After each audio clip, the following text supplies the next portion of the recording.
우린 계속해서 레위기의 마지막 부분인 하나님 백성들의 삶에 관한 내용을 살펴보고 있습니다. 레위기 연속 강론 21번째 시간인 오늘은 레위기 19장을 살펴볼 차례입니다. 네, 오늘 본문인 레위기 19장은 한눈에 그 전체 내용이 잘 들어오지 않습니다.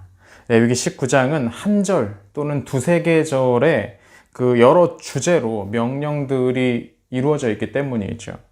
통일된 어떤 기준이나 논리가 잘 보이지 않는 것 같기도 합니다. 그래서 저도 오늘 본문을 준비하면서 조금 어려움을 느꼈던 것 같습니다.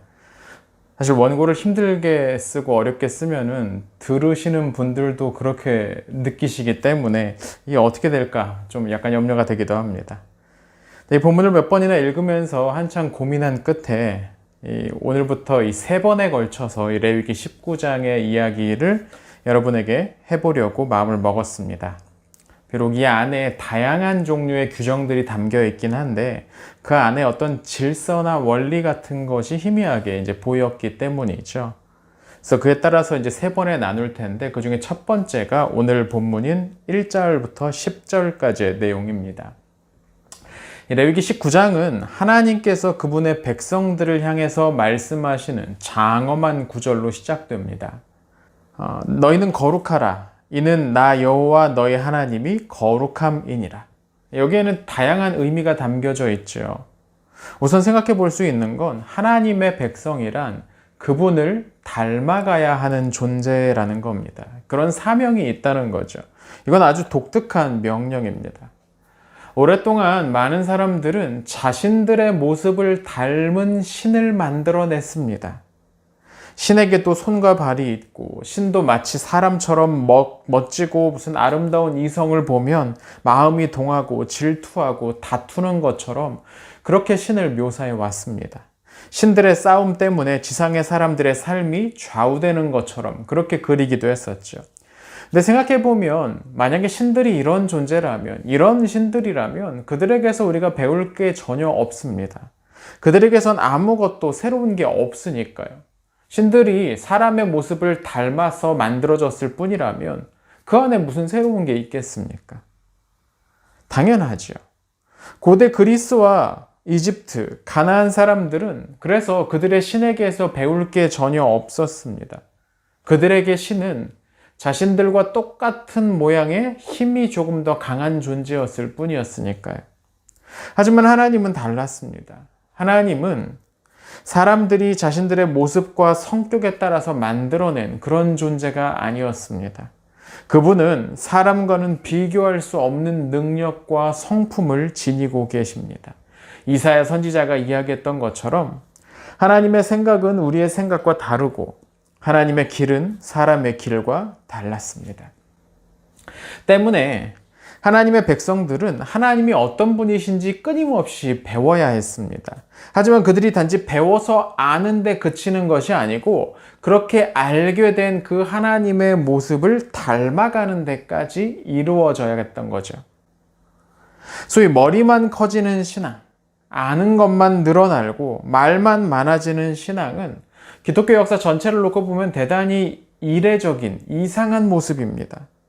적어도 고대 이스라엘 백성들에게 하나님에 대해 뭔가를 알아가게 된다는 건 곧 그것을 그대로 담기 위해 애쓴다는 뜻이었습니다. 내가 거룩하니 너희도 거룩하라는 이 말씀은 바로 하나님을 닮아가야 되는 우리의 사명에 관한 이야기인 거죠. 근데 이것만 있는 게 아닙니다. 너희는 거룩하라. 이는 나 여호와 너희 하나님이 거룩함이니라는 이 명령에서 하나님은 그분의 백성들이 거룩해져야 되는 다른 이유를 제시하지 않으십니다. 오직 한 가지만 말씀하시죠. 너희는 거룩해라. 왜냐하면 내가 거룩하기 때문이다. 마치 그것 하나면 무슨 또 다른 이유나 설명이 필요하겠느냐 그렇게 하시는 것 같습니다. 다른 이유나 설명이 필요 없다는 거죠. 그분이 우리의 하나님이시기에 그분의 백성들은 그분의 명령에 순종해야 한다는 거죠. 왜 그럴까요? 하나님과 그분의 백성들은 특별한 관계를 맺고 계셨습니다. 하나님은 그분의 백성들을 불러내시고 구원하십니다. 오래전 아브라함을 그들의 족속들로부터 불러내셨고 이집트의 압제로부터 이스라엘 백성들을 구원해 내셨습니다. 그렇게 하심으로써 그분의 백성들을 만드셨던 거죠. 하나님의 백성들은 하나님에게 그들의 존재 이유를 두어야 하는 사람들입니다. 쉽게 말하면 그들은 하나님 때문에 살아있게 된 사람들이고 하나님 때문에 존재하게 된 사람들이었습니다. 하나님이 아니었다면 그들은 저 세상의 많은 사람들과 다를 것이 전혀 없는 그런 사람들이죠. 다 같이 부정해져서 죄를 지은 채 하나님과 도무지 가까워지지 못한 그 상태로 죽게 될 그런 존재였다는 겁니다. 그런데 하나님이 오심으로 그들의 상황이 바뀌었습니다. 그때부터 그들의 삶은 진정으로 시작되었습니다. 의미 없는 삶에서 의미가 있는 삶으로, 사라져버릴 일들의 골몰하는 삶에서 영원한 나라를 위한 삶으로 바뀌었습니다. 그래서 하나님은 그분의 백성들에게 뭔가를 말씀하실 때 다른 이유를 구구절절히 대실 필요가 없었습니다. 내가 바로 너희의 하나님이다. 너희는 나와 특별한 관계가 있는 존재들이다. 나는 내 백성, 바로 너희에게 이렇게 말한다. 너희는 내가 거룩한 것처럼 거룩해져야 된다. 그래서 레위기 19장에 나오는 각각의 명령들의 마지막 부분에는 반복해서 같은 어구가 붙습니다. 나는 너희의 하나님 여호와니라. 나는 여호와니라. 3절에도 나오고요. 4절, 10절, 12절, 14절. 그러니까 19장에만 15번에 걸쳐서 이 내용이 등장을 합니다. 다른 모든 부분도 마찬가지지만 여기에 실려있는 여러 명령의 목록은 하나님께서 특별히 당신과 당신의 백성들의 그 관계 속에서 강조하시는 겁니다. 너와 나는 특별한 관계다. 그런데 내가 너희에게 이렇게 이야기한다. 그럼 하나님께서 직접 말씀하시는 이 거룩한 삶이란 어떤 걸까요? 3절을 보면 이렇게 기록되어 있습니다. 너희 각 사람은 부모를 경외하고 나의 안식일을 지키라. 나는 너희 하나님 여호와이니라. 여러분 어떻게 느끼실지 모르겠지만 저는 이 첫 구절을 읽으면서 조금은 당황스러웠습니다.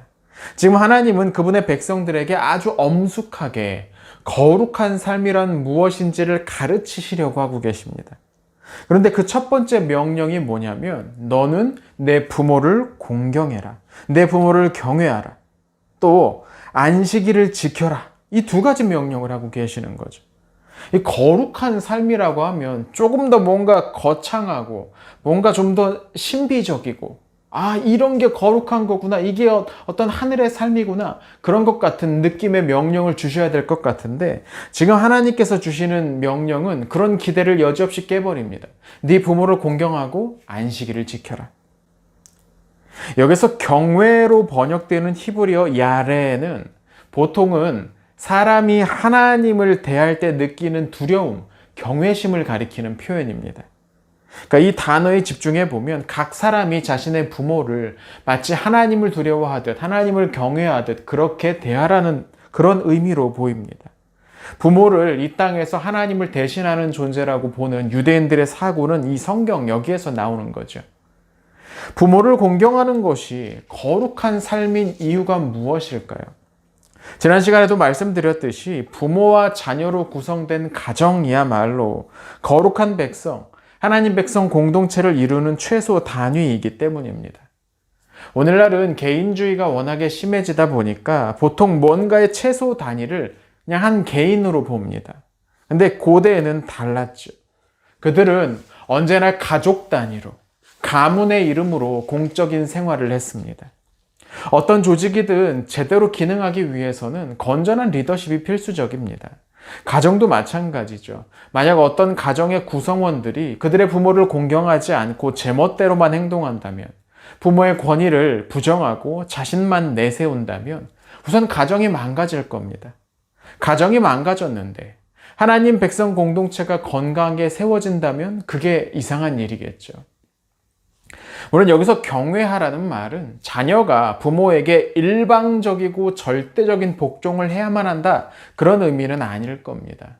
성경에는 악한 부모에게서 태어난 선한 자녀들의 이야기가 여럿 있습니다. 그중 대표적인 게 악한 왕이었던 아하스에게서 태어난 히스기야였죠. 만약 히스기야가 아버지의 명령에 절대적으로 복종했다면, 이 본문을 문자적으로 해석해서요, 만약에 그랬다면 큰일이 났을 겁니다. 그러니까 이 본문은 부모의 권위를 인정하고 자신을 낳고 키워주신 그분들을 잘 공경하라는 그런 의미였던 것 같습니다. 근데 저는 여기서 또 한 가지 의미를 발견합니다. 본문의 부모는 이후 소개될 모든 확장된 인간관계의 대표라는 거죠. 앞으로 살펴보겠지만 레위기 19장에는 다양한 인간관계가 등장합니다. 거룩한 삶은 그렇게 나와 다른 사람 사이의 그 관계, 그 인간관계를 통해서 드러나야 된다는 겁니다. 사람이 태어나서 가장 먼저 관계를 맺는 대상이 부모죠. 그래서 모든 인간관계의 시작은 부모와 자녀 사이의 관계라고도 말할 수 있습니다. 심지어 우리는 하나님을 인지하기 전에 부모를 먼저 인지하죠. 때문에 부모와 바른 관계를 맺는 것은 다른 모든 인간관계를 맺는 방식에 큰 영향을 줍니다. 부모를 공경하지 못하고 저주하는 사람이 다른 사람과 건강한 관계를 맺는다거나 나아가 하나님을 바르게 섬기는 건 대단히 어려운 일인 것 같습니다. 물론 부모에게 문제가 있을 수도 있죠. 그러나 부모에게 뭔가 문제가 있다고 하더라도 그 일 때문에 부모와 제대로 된 관계가 맺히지 못한다면 다른 사람은 물론 하나님과 관계를 맺는 방식에도 영향을 줄 수밖에 없습니다. 그래서 하나님은 거룩한 삶을 위한 명령의 첫 번째 자리에 부모를 공경하라는 말씀을 두시는 겁니다. 이건 다른 사람과 관계를 제대로 맺는 것이 거룩한 삶의 첫걸음이라는 그런 의미일 겁니다. 또 하나, 이 거룩한 삶을 살기 위해서 백성들이 지켜야 될 두 번째 명령은 안식일을 잘 지키라는 것이었습니다. 이 명령은 앞서의 구절보다 이해하기가 좀 더 쉽지가 않습니다. 왜 하나님은 하필이면 그 많고 많은 것들 중에 안식일을 지키라는 명령을 제일 앞에 두셨을까요? 저는 앞서 부모가 모든 인간관계를 대표하는 첫걸음이었다면 이 안식일 규정 역시 하나님의 모든 말씀에 순종하는 첫 번째 계단이었기 때문에 그렇게 하셨던 게 아닌가라고 생각합니다. 무슨 말이냐면 이런 뜻입니다. 고대 이스라엘 백성들은 각자가 하나님의 말씀을 들고 다닐 수가 없었습니다. 사실 인류 역사를 보면 오늘날처럼 자기가 원하는 대로 성경책을 들고 다닐 수 있게 된 건 채 몇백 년이 되지 않았죠. 길게 잡으면 1400년대 중반에 구텐베르그가 활판 인쇄술을 발명했을 때부터이고 그 이후에도 한동안 비싼 종이값 때문에 일반인들이 자유롭게 성경책을 들고 다니려면 한참 더 시간이 필요했습니다. 당연히 이들에게, 이 고대 이스라엘 백성들에게 하나님의 말씀은 눈으로 보는 것이 아니라 귀로 듣고 머릿속에 담아두는 것이었습니다. 하나님의 수많은 말씀들은 노래처럼 들려졌고 암송되었습니다. 더구나 이들은 하나님의 형상도 없었습니다. 너희가 다른 백성들과 다른 게 무엇이냐라고 누군가 물었을 때 이스라엘 백성들은 보여줄 게 따로 없었다는 거죠.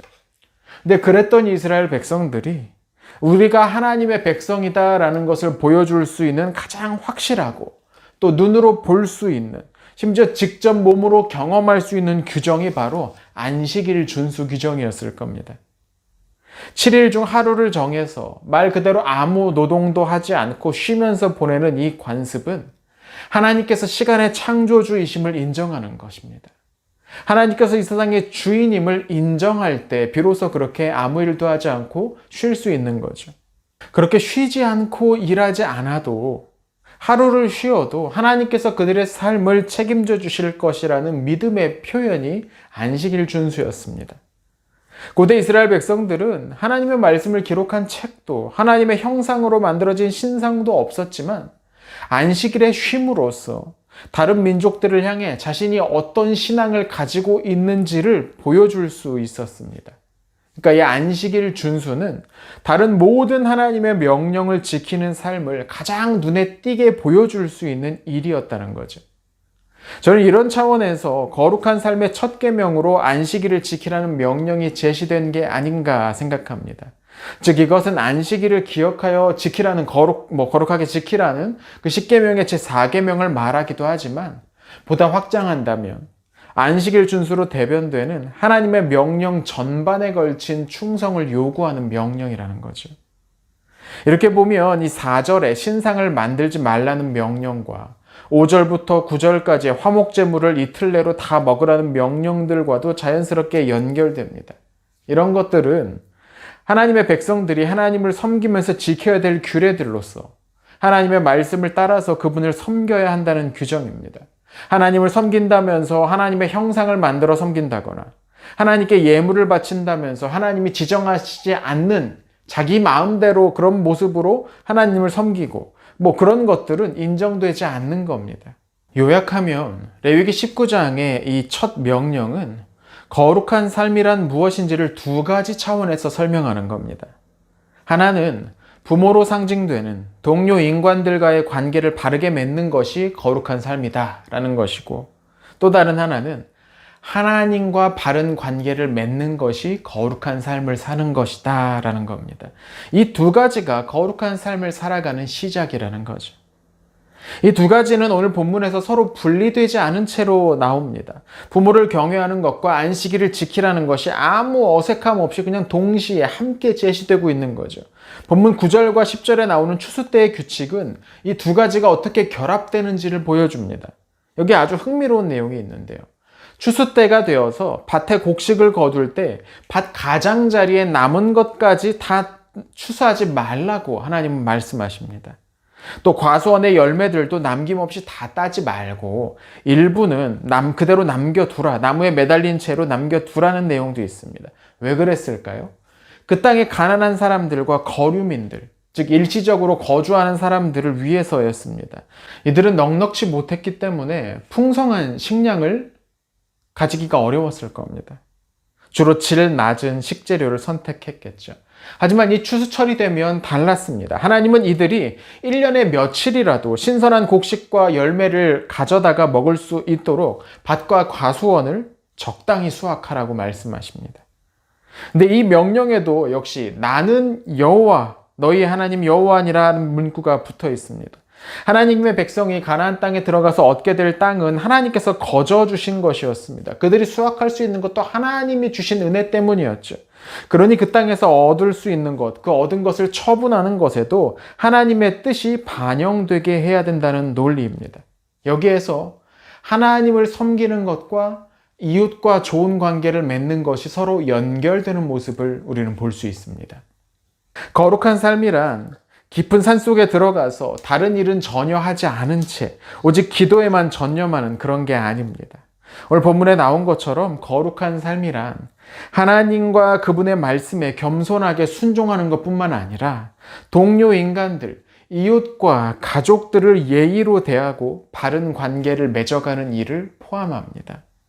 사실 성경에서 이 두 가지는 떨어지지 않죠. 그게 맞는 겁니다. 하나님께 충성하는 사람은 동료 인간에 대한 예의를 지켜야 됩니다. 근데 안타깝게도 실제로는 좀 그렇지 않는 것 같습니다. 가끔 지하철을 타다 보면 그런 분들을 보게 됩니다. 지하철역에서 큰 소리로 대화를 하시는 분들 계시죠. 또 스피커폰으로 통화를 하시는 분이 계세요.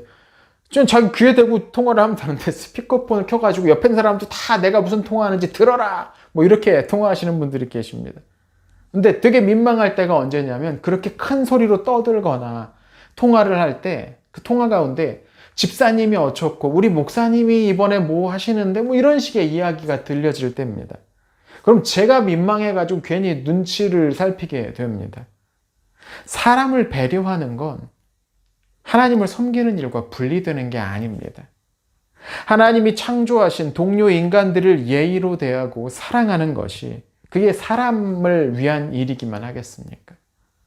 근데 교회가 오랫동안 하나님에 대한 충성은 강조해 온 것 같은데 이 동료에 대한 관계 맺음, 이 부분에 대해서는 충분히 강조하지 못했던 것 같습니다.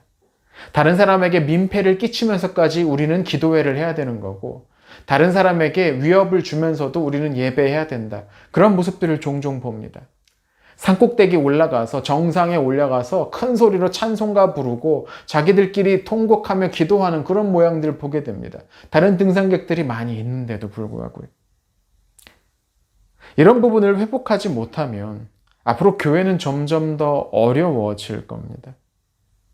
그들이 신에게, 그들이 하나님에게 뭐라고 충성한다고 사랑한다고 이야기를 한들 동료 인간에 대한 최소한의 예의가 없는데 그런 모습을 보고 누가 그들을 칭찬하고 호의를 품을 수 있겠습니까?